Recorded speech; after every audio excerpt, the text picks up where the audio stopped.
Good morning, student. Today I am going to explain you the first chapter of geography, Earth as a planet. So, in this chapter we will study about shape and size of the Earth. In earlier times, it was considered that Earth is a flat disk with steep edges.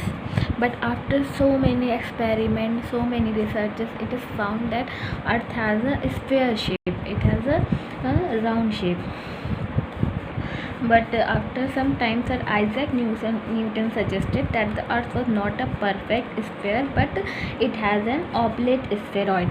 Means earlier time में ये consider किया जाता था कि अर्थ का surface जो है वो फ्लैट है, यानी कि अर्थ चपटी है. बट बहुत सारे इसके लिए रिसर्च हुए और उसके बाद ये बिलीव किया जाने लगा.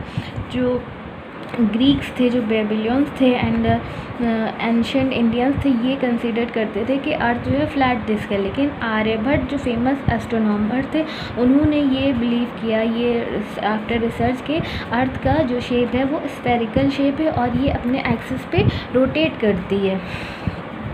और आप सर आइजैक न्यूटन ने क्या सजेस्ट किया कि ऑब्लेट स्फेरॉइड है, मीन्स कंप्लीटली राउंड नहीं है. Some parts have round shape and some part it is bulging shape, means बाहर निकली हुई है. भी इधर राइट साइड में बाहर को निकली है और ऊपर upper and lower part has sphere shape.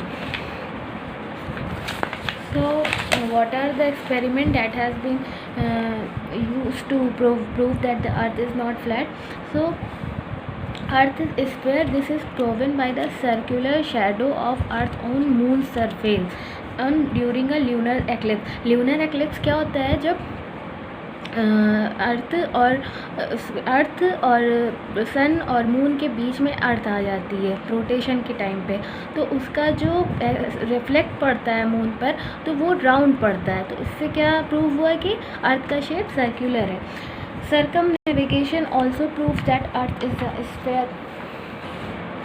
सर्कमनेविगेशन हुआ, उसके बाद भी ये प्रूव किया गया कि अर्थ अर्थ का शेप स्फेयर है. एंगल ऑफ पोल स्टार, जो पोल स्टार निकलता है वो भी उसका जो एंगल बनता है वो 90 डिग्री का बनता है नॉर्थ पोल में. इससे भी ये प्रूव हुआ कि अर्थ स्फेयर शेप में है. अगर 90 डिग्री का एंगल नहीं बनता, तो अगर अर्थ फ्लैट होती तो ये हर एरिया में ये इक्वली दिखता. लेकिन ऐसा नहीं है, सिर्फ नॉर्दर्न पार्ट में ही ये 90 डिग्री का एंगल बनता है. और जो हेवनली बॉडीज है, सन, मून और अदर प्लैनेट्स, वो भी स्फेरिकल शेप में. तो ऐसा तो नहीं है कि और जो वो है और प्लैनेट्स हैं वो राउंड शेप में हो और अर्थ का शेप राउंड ना हो. तो ये इसलिए भी अर्थ राउंड शेप में है. एक बेडफोर्ड लेवल एक्सपेरिमेंट किया गया इसको प्रूव करने के लिए. उसमें क्या किया गया कि एक 3 प्लेसेस पर 3 पिलर को मर्ज किया गया और उसके बाद उसके जो मेज़र किया गया तो ये फाउंड हुआ कि जो मिडिल पार्ट का जो पिलर था उसकी हाइट ज़्यादा थी और जो फर्स्ट एंड लास्ट पार्ट का जो पोल था उसकी हाइट कम थी. तो इससे ये प्रूव हुआ कि अर्थ स्फेयर शेप में है. और जो डिफरेंट टाइम जोन्स हैं वो भी प्रूव करते हैं कि अर्थ स्फेयर शेप में. स्पेस से जो अर्थ की फ़ोटोग्राफ ली गई है वो भी स्फेयर शेप में प्रूव की गई है. तो ये सारे प्रूवेंस है, एविडेंस है जिससे ये प्रूव हुआ कि अर्थ का शेप स्फेयर शेप है. मून क्या है? मून अवर नियरेस्ट नेबर है स्पेस में और ये ओनली सैटेलाइट है अर्थ का. And it is located about 3,85,000 away from us. ये क्या करता है? अर्थ के चारों तरफ रिवॉल्यूशन करता है और ये अपना रिवॉल्यूशन 27 डेज़ में कंप्लीट करता है. और इसमें एक ग्रेविटी होती है, मींस इसमें जब इसकी जो ग्रेविटी होती है वो अर्थ से 1/6 लेस होती है. बहुत कम इसमें ग्रेविटी होती है. जब हम मून पे जाते हैं तो हमारा वेट वहाँ पर बहुत ज़्यादा कम होगा. It has no atmosphere. उसमें वहाँ पर मून में कोई एटमॉस्फेयर नहीं है और यहाँ का टेम्परेचर जो है वेरी करता है 100 डिग्री 15 सेंटीग्रेड से टू 160 डिग्री सेंटीग्रेड तक. मून में जो ब्लैक स्पॉट्स हमें विजिबल होते हैं वो क्या होते हैं? उसके एक ह्यूज क्रेटर्स होते हैं जो कि वॉल्केनिक एक्टिविटी से फॉर्म्ड होते हैं. And Neil Armstrong was along with Edwin Aldrin and Michael Collins was the first man to visit the moon in July 1916. Earth a unique planet. Why Earth is a unique planet? Because it is the only planet where life exists. और किसी planet में life exist नहीं है, बस अर्थ में ही एक ऐसा planet है जहाँ पर लाइफ एग्जिस्ट करती है. क्यों ऐसा? What is the reason? Because it has moderate temperature, neither too hot neither too cold. If the temperature will be too hot, everyone will be die, and if the temperature will be too cold, everyone will be frozen. So it has moderate temperature.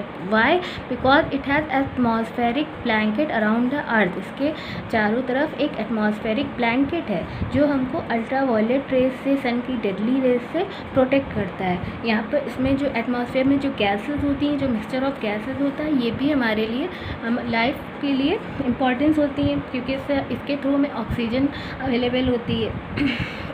It has only planet which has water. ये सिर्फ एक ऐसा planet है जहाँ पर 70% water available है, और water भी ह्यूमन लाइफ के लिए बहुत इम्पॉर्टेंट है. So it is also known as watery planet और ब्लू प्लानट. एंड यहाँ पर जो ऑक्सीजन और कार्बन डाइऑक्साइड का बैलेंस है ह्यूमन और प्लांट्स के बीच में, ये भी सिर्फ अर्थ ही ऐसा प्लैनेट है जहाँ पर ये फोटोसिंथेसिस का प्रोसेस होता है. And oceans play a great supportive role. Our earth is covered by 3/4 of parts of from oceans. Ocean जो है वो 3/4 पार्ट में अर्थ को कवर किए हुए हैं, जिसके थ्रू वाटर हमें अवेलेबल है. Antipodal balance between land and water. What is antipodal balance? Mean earth के एक साइड में क्या है? वाटर है, तो एक साइड में लैंड है. तो इससे क्या रहता है? दोनों तरफ से बैलेंस बना हुआ है. अगर ऊपर साउदर्न पार्ट में वाटर है, अंटार्कटिक ओशियन है, तो इसके साउदर्न पार्ट में क्या होगा? लैंड है. नॉर्दर्न पार्ट में इसके वाटर है, एंड साउदर्न पार्ट में इसके लैंड है. अगर आप ग्लोब में देखेंगे तो इसके ऐसा ही है, जहाँ पर कहीं पर एक पार्ट में वाटर है, एक पार्ट में लैंड है. तो ये एक कवर बराबर से इक्वली डिस्ट्रीब्यूटेड है एरिया ग्लोब में, और डायरेक्टली अपोज है.